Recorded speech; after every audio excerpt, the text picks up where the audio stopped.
Our next presenter is Peter Radcliffe, and he'll be talking to us about gateway course grades and student success. Please welcome Peter.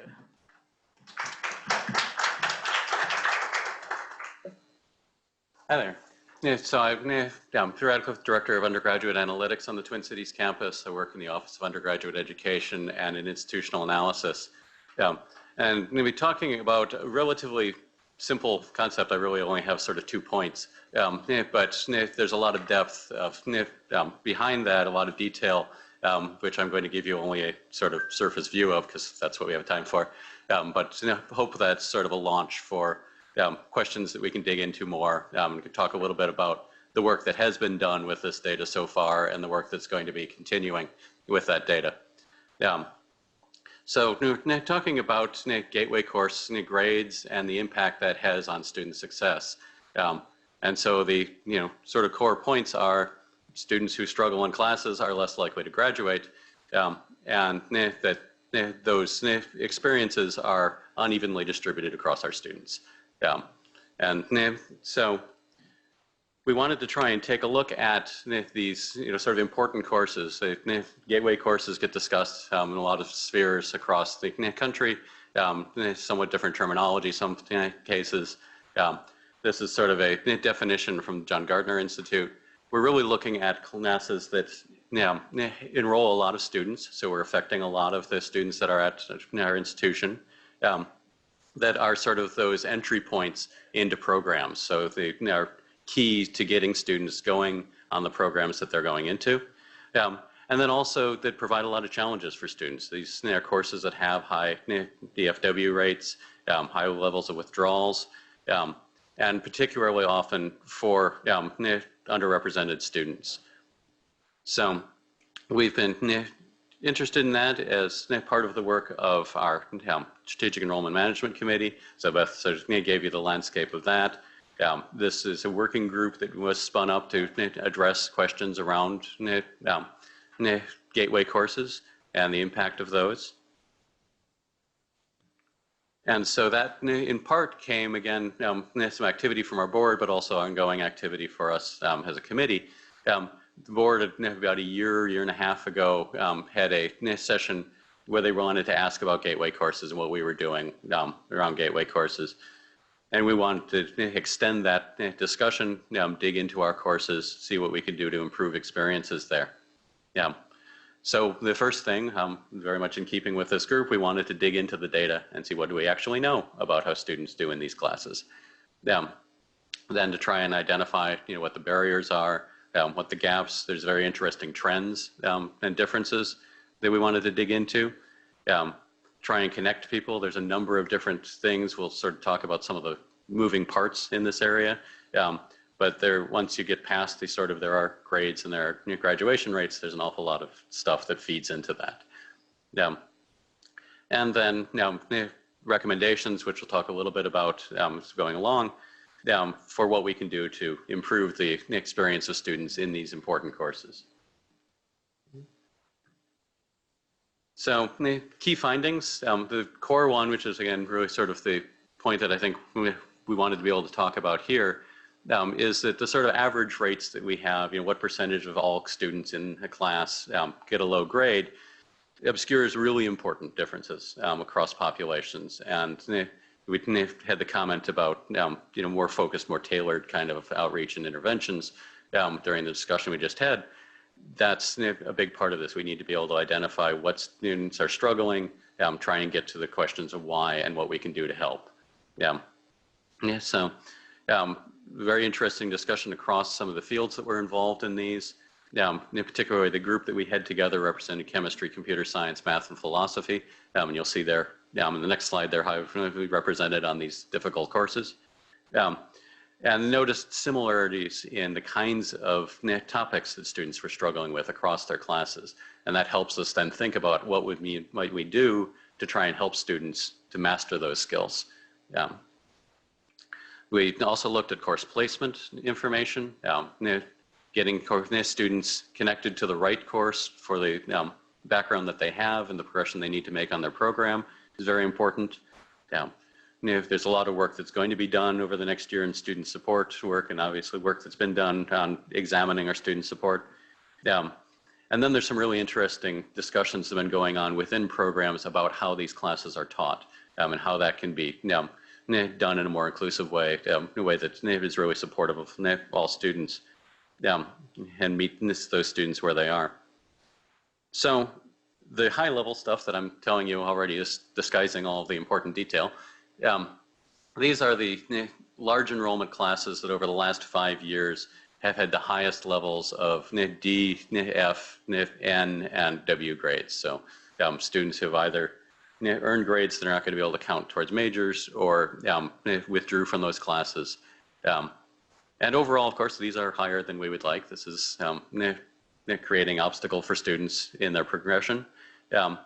And looking at this data really led us to try and gather the departments together that were sort of mostly represented on the top of this list to have a discussion about what are they seeing, what are they learning, and what can we do to improve those classes.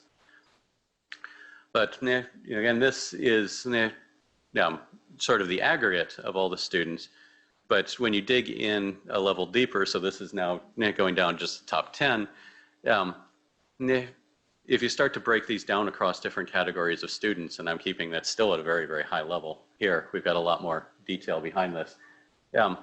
We see, for example, major differences between our transfer student entrants and our freshman entrant students. So that green bar at the on the sort of top of each of these, and the orange bar underneath it are first our transfer students, and then our freshman students. And so we're seeing that our students who enter as transfer students are experiencing much higher levels of low grades in these classes, which then speaks to how well we're placing those students, how well we're evaluating their work before, whether we're connecting them to the right course, whether we're providing them the wraparound support that they need to be successful. And so this was one of the core things that the committee really noticed and started to think about is, how have we not necessarily been addressing that well in the past? We also see higher levels of DF and W rates for our first generation students, our students of color. And so we want to try and see how is that then coming to pass? What is it that we are not doing well to support those students? So, and then as I said, this is still very high level aggregates as well. You can break this down into much narrower groups. And then we just have the challenge, sometimes we start to run out of cases within any individual category to look at patterns. But one of the other things that I wanted to make sure I highlighted is that when we talk about the diversity of our students, we have a number of overlapping identities and experiences that those students have. There's not a single one. And here I've taken only essentially 3 variables, and you can see a complex interplay with just those. And as we go into further and further detail, that gets even more complicated. But together, this is for all of our undergraduate students for fall 2019. The students represented in each of those 3 circles together is just over 40% of our undergraduate student body. So this is a very substantial portion of our student body that is in at least one or more category of traditionally underserved students. And so we need to try and think about not only them collectively, but what are the combinations of those experiences and how are those different? And how do we tailor the work that we're doing with students to support them in all of those different experiences? So then we really wanted to talk about sort of the impact of students struggling in introductory classes. So on the left, you can see the proportion of students in a few of these categories who have gotten 1 or more grade of D, F, N, or W in their first year. And so those rates are higher for our students of color, for our Pell students, for our first generation students, than the students who are not in those categories. And so what that means then, when we start to look at the impact that getting low grades has on graduation rates, which is on sort of the right side of that diagram, our students of color, our Pell students, our first generation students are more likely to be sort of to the right on that chart. The graduation rates for students who have had 1, 2, 3, 4 or more DFNW grades. And so when we see differences in our graduation rate gaps, graduation rates for students of color versus non, for our Pell students, for first generation students, a large part of what's happening there goes back to these early classroom experiences and the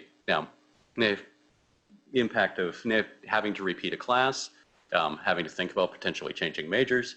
I'm a student who, as a freshman, withdrew from a couple of classes, changed my major, went from being in physics to economics, added some time to the time I was at the university, failed a statistics class as a junior, changed majors again. So ended up teaching statistics. But so if we're trying to look at, going back to our Regents resolution, how do we close graduation rate gaps?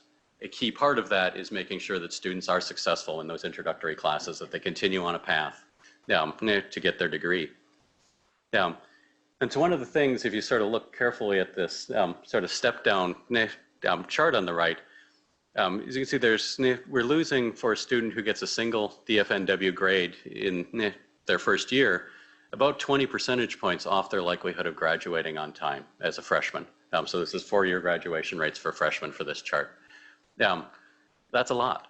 There's most of the variables we look at don't have that kind of power. And if you add another one, they're down another 10, 12 points. But within each one of these levels, you can see the differences between the groups are not all that large. So it's really, if we're moving students sort of from the higher levels to the lower ones as they go to the right, that's explaining a lot of the variation that's going on here. And as we go to a couple of the other charts, you'll see that even more so. So one of the key things that sets students back when they earn a poor grade in a class is that they're probably going to have to retake a class. So there's an opportunity they had in a class that they didn't get credit for. They're now going to have to make up those credits in some way. If they're moving towards 120 credits, they didn't get them for that course. So what that does is delay students. So if we think, why don't we take a look at giving them a little more time instead of the 4-year rate, what do we see on the 6-year rate? So now timing isn't quite as important. If you've caused you to take another term to continue, but you're still able to progress, we'll sort of see that closing here. And again, it's a slightly different set of years in order to move from the 4-year rate to the 6-year rate, to kind of go back a couple more years. So the rates you see on the DFNW chart on the left are just a little different, but the basic pattern is the same for the cohorts in the last one. And we see this same sort of drop off as you get more DFNW grades in the first year, likelihood of graduation at all drops. You can see at each level, now the bars are a little closer together. So and we see this in our overall graduation rates. Our gaps for 6-year rates are lower than they are for 4-year rates. So we get some closing in those graduation rates when we go to 4 to 6 years. But again, a substantial drop off for each low grade that a student earns in their first year. And when you can see another sort of big drop when you go from 3 to 4. Seems to be sort of a hinge point where it goes from more of a delay or setback to a really more critical problem for continuing. So then we talked a little bit about transfer students earlier. So if we take a look at essentially the same charts for transfer students and 3-year graduation rates, we can see, again, higher rates here on the DFNWs than we saw for freshmen, which goes back to our earlier chart. And even for students who are not in any of these underrepresented categories, still a pretty high level of students who came in as transfers experiencing a DFNW grade in their first year. And that again goes to why our transfer graduation rates are now not as high as they are for our freshmen. So we see the same sort of progression here down of losing about 20 percentage points off with that first DFNW grade on likelihood of on-time graduation. So this is a very significant experience for a student. And again, much sort of less variation between categories at each level of number of DFNW grades. And again, if we go from 3 years to 4 years to try and give students a little more time, transfer students sometimes trying to figure out what the appropriate time is from entry to graduation is a little tough. We get some who come in who are freshmen standing. We get students who are coming in as transfer students who basically completed an undergraduate degree. They're at very different places. So putting a single time clock on them can be hard.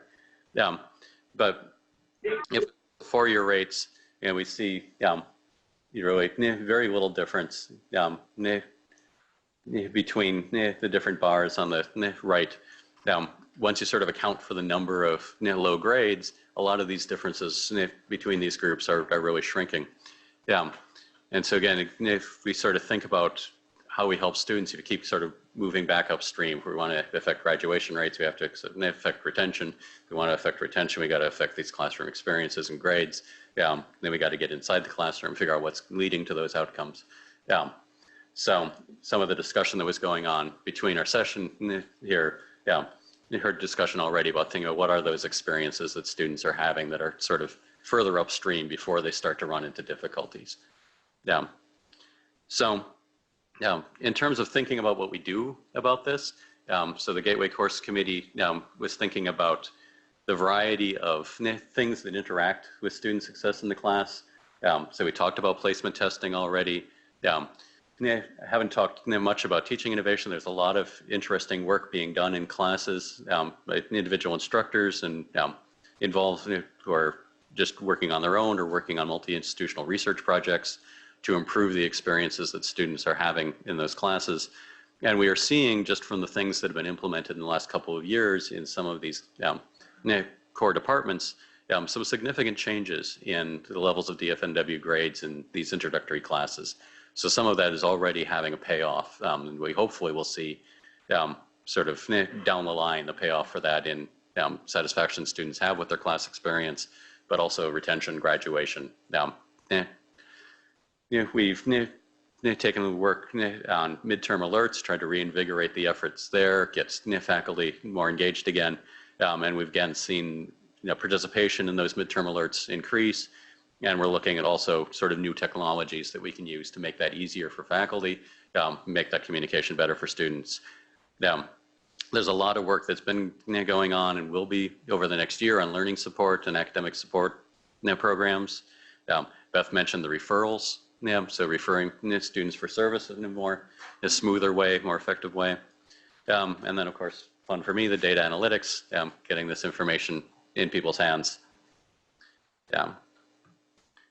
The recommendations coming out of the Gateway Course Committee, first one is to try and get more of this detailed data into people's hands. Being here is part of that kind of effort, but we're talking also with directors of undergraduate studies in the programs to try and think about how do we communicate that information effectively to programs so they can make use of that. Taking a look, particularly for our transfer students going to STEM programs, whether we're doing a good job of evaluating their preparation.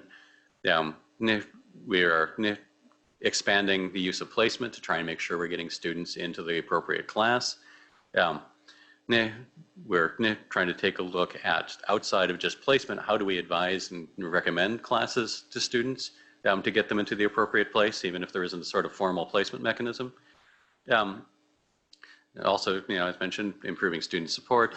And then lots of work on how classes are structured, how that work is being done, class sizes, distribution of assignments. There's an awful lot of research in that space on how to improve outcomes. So that was a big quick dump of stuff. I'd be very happy to answer any questions you have.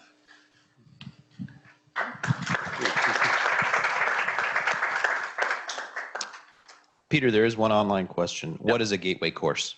Yep. So we go back, I sort of briefly talked about one definition at the front, and actually I grabbed one out of 3 that we had in the presentation that was done to the board on this.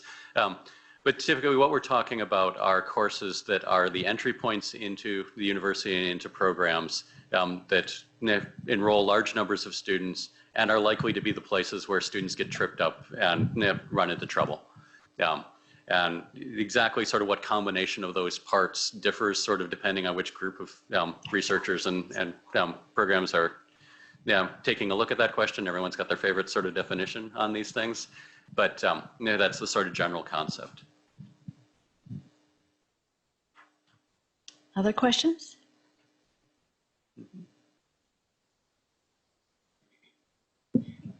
Did you address or hear from students or look at textbook affordability in terms of student success? Because when I'm looking at that list, I'm thinking, those are big bucks books. Yep. Not something that I've been involved in personally. I talk to my friends in the libraries who are very passionate about that and have done work in that. But I don't have great data on sort of the connection of that. But other than the sort of logical, I am sure that is an impact.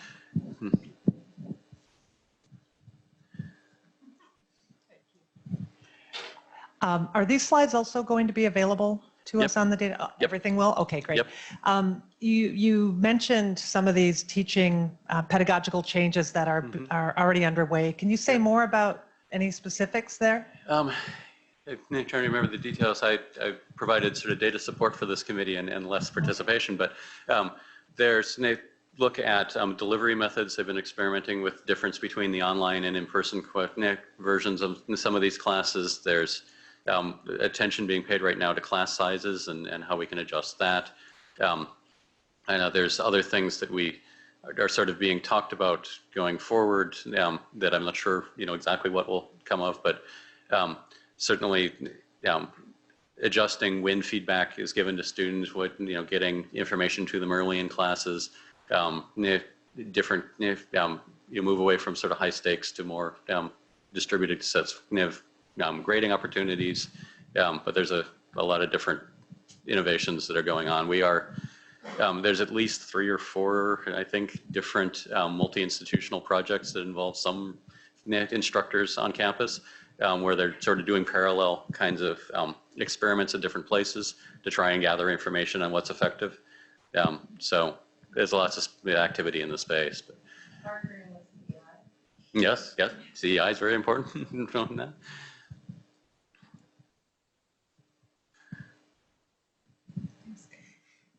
So thanks for these data. I just wonder, are there qualitative data being collected from students in these courses to complement these quantitative data? Because as I'm sitting here looking at these, I'm thinking that there could be many different reasons, and it could be related to the online course structure or is information being provided appropriately, but it could also be sort of sense of belonging or many other things that could contribute. So I'm just wondering, is there that other side? And then I guess the second part of the question is, are students then being incorporated into finding solutions? So pointed Shelley on some of this. The student rating of teaching information is a source that we could try and used to help triangulate this. That doesn't, because it is, generally speaking, not individually identifiable, we can't link that to a grade, but we can see what's going on in a course, and we can see the grades in a course, so we can definitely take a look at that. I think we've been having conversations about how to better leverage that data to try and provide some input on this. A lot of our surveys are hard that way in the sense that you get sort of a global experience and it doesn't necessarily connect back to a specific course. So the CERU survey is a tremendous resource for us, but it doesn't tell us, oh, my experience in Chem 1015 was this. So student rating of teaching sort of gets us closer to that, but it's a obviously narrower range of questions that are available. Peter, may I? Yes, please. We have a tool that the Academic Support Resources Office has built, and we're in a pilot phase. It's called a retention risk dashboard. And one of the primary factors driving the risk, where this tool puts students into these buckets of risk: high risk, high risk, medium risk, low risk. And the primary indicators that are driving students into these buckets are all academic. So what we do in that space is we take the high-risk students from all 4 undergraduate cohorts, whether they entered in 16, 17, 18, or 19, and we do a deep data dive of the individual student experience starting in places like A+. And so we see things like, and it's complicated, all of the students are complex beings, we're all complex beings, and so the driving factor may be the number of W's or D's or F's that a student has, which is what puts them in this high risk bucket. But then when you read the notes the contacts, the interactions, the referrals for service of every individual student, you see all kinds of things. Mental health is a primary thing. A lot of things that we ask students to do around our processes and systems that are somewhat archaic, and also asking them to do that when they're at a lower point in their well-being, I think has been a few things that we come up. But so what we're trying to do in this pilot is identify what are those themes, in addition to the academic DFW themes. What are the institutional barriers that we could improve or eliminate? And then are the students in the right risk bucket? Because we're also trying to like test the tool. The tool is putting them here because of these reasons. Is that valid? It's been really interesting. But there's a lot of things about students and student behavior that we could leverage more, but it tends to be in like 20 different places. So it's been really interesting part of the process, but we're using DF and W information to get us to that point, and then we're digging deeper into student experiences and then finding things like mental health and cumbersome processes for students, or emergency funds that students might need, or a family crisis, or a student who's just navigating a health situation that they'll have the rest of their life and they're always going to enroll in 13 credits. You know, so I mean, so we're finding all kinds of things, and we're hoping to lead that to a strategy for the rest of the campus to use that tool.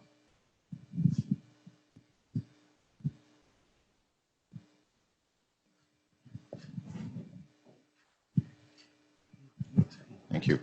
First to Peter, great work. I mean, I think this information is helpful. I work with the fraternity as a volunteer academic advisor, and have had 3 conversations in the last couple of days about 2 of those, Calc 1 and Calc 2, and which kind of leads me to the question I have for Beth. You know, and I know what A+ is, and obviously academic advisors and career counselors and others have access to it.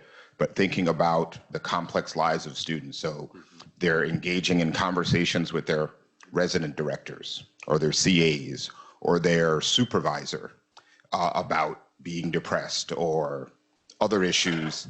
How do we capture those parts of a student experience? Because I'm assuming their hall director doesn't have access to A+, their supervisor doesn't have access to A+, so just curious how that might happen. I think I've been involved in the A+ governance structure for, I think it's been 6 years now, sort of representing the OUE and these priorities around student success. And in the last probably 4 years, we brought a lot more people into this space. So one of the things we were able to do probably like 3 years ago now was connect the housing contract release to A+. So when a student goes into housing and residential life, fills out a contract release, checks all the reasons why they're doing that, that was just living in housing. And now it connects to A+ and sends a notification to the academic advisor. But from a retention lens, that's almost too late because the student's already decided to break their contract release. So how do we, then we've tried the retention risk pilot where there's a tag in there. So if an academic advisor feels like a student is at risk, they can do a retention risk tag. And for a year now, we've had a smaller committee receive those risks on a weekly basis, try to do that deeper dive on a student's experience, and then work with the academic advisor on what additional surrounding and support can we give to that particular student. The challenge with that is I don't know that we have the greatest culture of tagging. So there's a lot of inconsistency with how people are doing the tagging. But with the Refer for Service that just launched at the end of October, we have all kinds of people in A+ now, Smart Learning Commons, One Stop, OSA Cares, off-campus living, students legal services, multicultural student engagement, all of these folks who have not been in A+, and we're trying to bring more folks into A+ so that we can connect students in those spaces. Because I agree with you, students' lives don't always happen with their academic advisor, they happen in a lot of other spaces. Housing and residential life is in A+. And they can make notes in A+. So President's Emerging Scholars, multicultural student engagement, they're all in A+ now. And I think, but I also think there's caution, right? It feels big brothery. And I think there's a lot of sensitivity around how much you put in a note, how much that stays in the academic record. And when we went to the Department of Undergraduate Studies faculty a week ago and presented the midterm alert, academic alert process. In Morris's example, they use things like not only to academic, but they'll mark mental health and those types of things. Our faculty were like, I don't think we should put anything like that in a student's record. So I think there's a lot of sensitivity around some of those pieces. Hi. One of my questions was around what other, I think, metrics around finances that y'all take into consideration other than the Pell Grant, like maybe folks who are accessing work study and things like that. Textbook affordability, definitely. But I know as a person who is a student of color in STEM fields, and I noticed that a lot of those courses were STEM fields. I know that I had to take maybe 3 science classes a semester and they all came with 3-hour labs, right? So that's time, 9 hours a week. And I literally had to switch majors because I simply could not afford to not work during that time. So I'm thinking that that's a major barrier for students, especially students who are low income, who have to take and do additional work and labor outside of academic features. So I'm thinking that might be a good thing to take a look at if y'all aren't looking at that already. Yep. Certainly one of the things we see from the CERU data is the time that students spend on work, both on campus and off, the time they spend with family, which can often be because they have responsibilities there. So we can get at some of it from there. We can get some of the financial data. There's always the limits around the acceptable use of financial data, student financial data, are pretty tight. It is more closely guarded than most of our other data sources. So we're not always able to leverage that as much. And that's long ongoing national conversations about trying to loosen that up a little bit. But that also creates a challenge for us getting at that. But we have done some look at trying to get more granular kind of information on that. Yeah, I think, Chris, did you have a question? She's okay.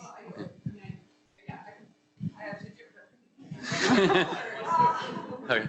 Oh, okay. My question was just that I love I think this data can be really powerful, particularly for individual instructors. I'm working with some of the ones that are identified here in this presentation, but what I'm curious kind of just to ask the broad question is if someone had a class that they teach, a faculty member maybe, that they want to do this kind of analysis, how do they go about gathering that kind of data since they have all the grades, but they don't have any of the identifiers, right? Which, so. Really live question right now for a lot of reasons. We, as we're working through some of the new sort of big data analytic kinds of things at the university, one of the things we're trying to figure out is how do we govern that data? How do we, set appropriate rules for how it can be used, when it can be released? How do we staff the support to provide that? And so those are very much ongoing questions right now. I wish I could tell you that the answers were done, but they are things that we know that we are increasingly facing and are trying to work out a set of processes and rules that we can safeguard student privacy, but also give faculty the data they need to be effective. Currently, it tends to be a sort of ad hoc process where people who are doing academic research reach out to those of us in the data community, and we help provide them with data sets that they can use. But it's very much an ad hoc process right now, and we need to try and move it to a more streamlined one. And for the last question, I want to make sure we're being inclusive of our online participants. What areas of data do you think need to further be disaggregated for us to understand the student experience better? I think certainly we work much more with detailed race ethnicity data than what I've shown here. It sort of swept things up to a large bucket. The comment about the details of financial situations, I think, is very appropriate. We're doing a lot of work for transfer students right now to understand the kind of institution that they came from, the work that they did there. That gets really hard to figure out how to aggregate. By the time you get to students from a particular place in a particular program who've earned particular grades, you are down to 1 or 2 people across multiple years. And so trying to get the leverage to do work can be hard, but we are trying to explore what level of aggregation is enough to give us leverage without running out of people in those buckets. So I think those are a handful. Mm-hmm. I also think one thing that we're trying to do is I'm running over there, absolutely. Okay, yep. I also think that we're trying to do more about how we leverage the survey data that we're collecting in real time. A lot of this is looking back at previous cohorts and previous years. And, I know we'll probably do a lot more work with orientation and transition experiences and other programs to see how we can close the loop and how we can learn from students who are actually experiencing things in the moment and act on improving upon those experiences. And I hope that the institution can kind of shift towards that more proactive approach so that we can impact the people and learn about what they're doing and unpack all of those issues that they're having in real time. And I think A+ has a lot of that information in there, but a lot of those 1,200 survey items aren't making their way to the people's hands fast enough. And so that's something that I think institutionally we'll be trying to push and talk more about institutional analysis with all the different systems we have. We still have Salesforce and things like that. There's student data everywhere, and really making sure the right people get that and understand it fast enough to act upon it, I think is a next important phase. Yeah. Very much with that, the learning management system and then leveraging that data, that's really what students are experiencing in their classes right at the moment. I think there was one more question in the back. Is there a question there? Did have a question? Yeah. Why don't you take it? I'm an undergrad student here, and I was a transfer student. I did transfer. Actually, did apply here, got denied because I did not like standardized tests. So I went to community college. I came back with now you guys are giving me full scholarship. So awesome. But I want to know, I would like to know if I ever do survey, I need to know how my data is going to be used, because I will check the mental health part that I did want to Boynton, but it does not mention whether I went to there because I had a 7:30 a.m. to 6 p.m. and work in a lifestyle, and I was anxious, and I go there, and I went there only because of those kind of reasons, but doesn't mention anything about why did you went there. You just only going to be checked the mental health. Now I'm going to get flagged as a mental health student. I don't want that. So I just want to know whether am I ever going to get notified how my data is going to be used or not, because this is a lot of data that you guys are just doing it, but none of the questions will be perfect for every individual situation. So I just want to know whether am I going to get notified how about my privacy situation. Certainly, health information we generally speaking don't have access to. Pretty much across the board. I think as we're going into this, these are exactly the kind of conversations we need to have broadly as a campus. There is incredible power in data, but power can be used for good or ill. And we need to try and make sure that we're talking to students about how this data is going to be used. We're cautious in how we move on this. At the moment, data at that sort of level doesn't tend to get connected into the things that we're doing, but certainly some of the survey data, is very broad buckets. It doesn't get into any sort of detail about experiences unless that was provided in an open-ended response. That data the confidentiality of that is closely guarded, but we are trying to figure out what are acceptable rules for how that can be used in ways that are respectful of student privacy and interests. Yeah.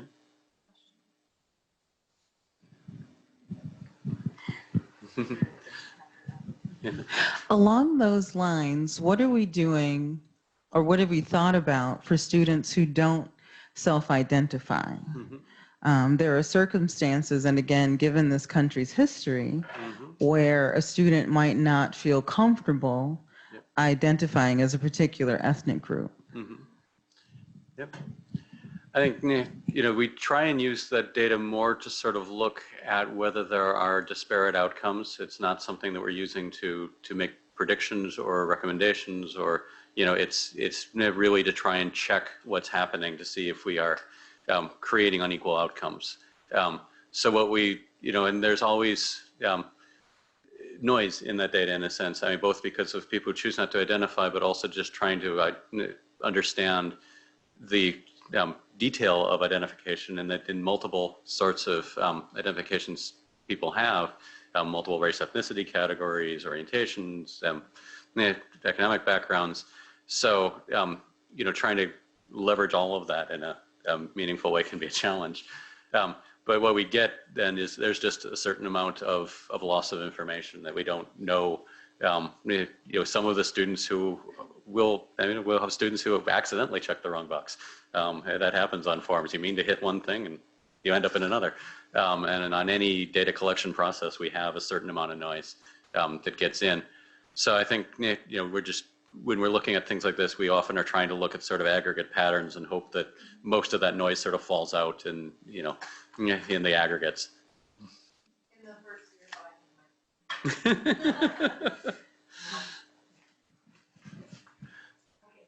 my question was to follow up on time. Is there information on the commuter students that does not live on campus? So, they find out we haven't done well, and no one's going to tell them, but that means they have to go back on campus and say that maybe it isn't working. Now we have to park again. And it's a really Yep. Do you want to? that has not changed very much. Yeah. Well, there's sort of two sides. One, I can talk sort of from the data side, and I think Beth will talk a little bit more from others, is that our address data for students is very poor. A lot of our communication is electronic, so they don't need to tell us where they are, and we don't know if they don't tell us. So there's work that's ongoing right now to take a look at our address data. We've got some really sharp folks looking at that to try and see if there's ways that we can improve that so that we can get at those kinds of questions more.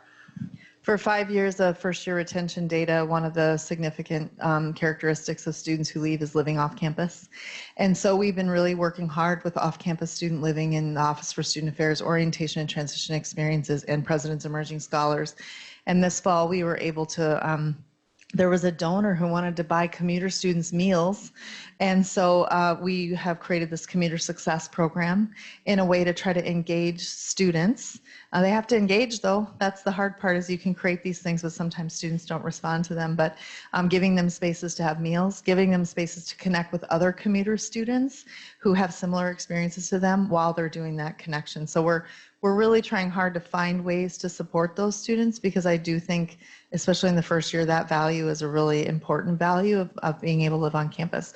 The other thing on the unknown, I was just having this conversation yesterday with someone, and the unknown numbers are really small in terms of race ethnicity, but they have gone up significantly since, I say significant, 2016. In 2016, there were 48 unknowns in this particular first year survey, and it was at its all-time high in 2018 of 165 students. So these numbers are very small, and yet there was growth in that number because of the things that you mentioned were going on. Thank you. The last. I'm sorry. So I am just wondering, following up on the question or a comment that was offered earlier about like long hours in labs and the difficulty if you have to work. Yep. I know that there's been a lot of emphasis on graduating in 4 years as being a measure of success. Yep. And I'm wondering if there is actually any evidence that this is really helping students of color like this, especially those who are interested in STEM areas, because it really makes it difficult if you have to work. I think that's just simply a reality for many students, and especially students of color. And is there any evidence that since this focus on this goal has been implemented, that we have increased retention of students of color, especially in those STEM areas, or has the opposite happened? I'm just our retention graduation rates are up dramatically over the last several years. We have the largest increase in the country in four-year graduation rates of any doctoral granting institution. So we are seeing improvements.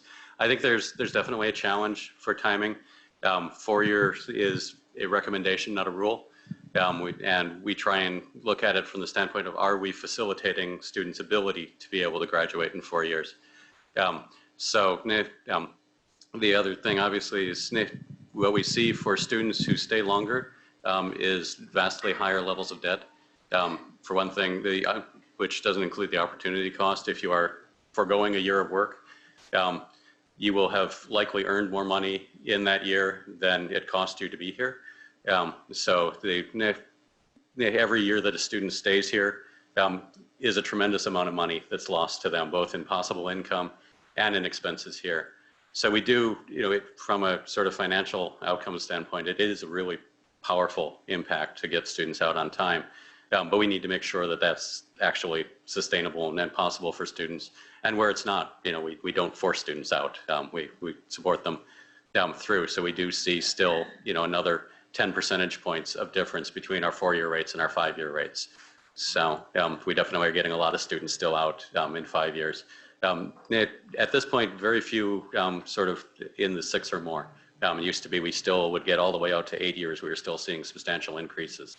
Now, really, 5 years tends to be we're able to get almost everyone out that is still here and progressing. Oh, thank you. Please thank Peter. The one thing before I transition, I would say is that given the comments so far and also Rebecca's comment about sort of student perspectives, I think we perhaps need to make a better effort of actually sharing this data to students in targeted ways, including in future DDD events as well.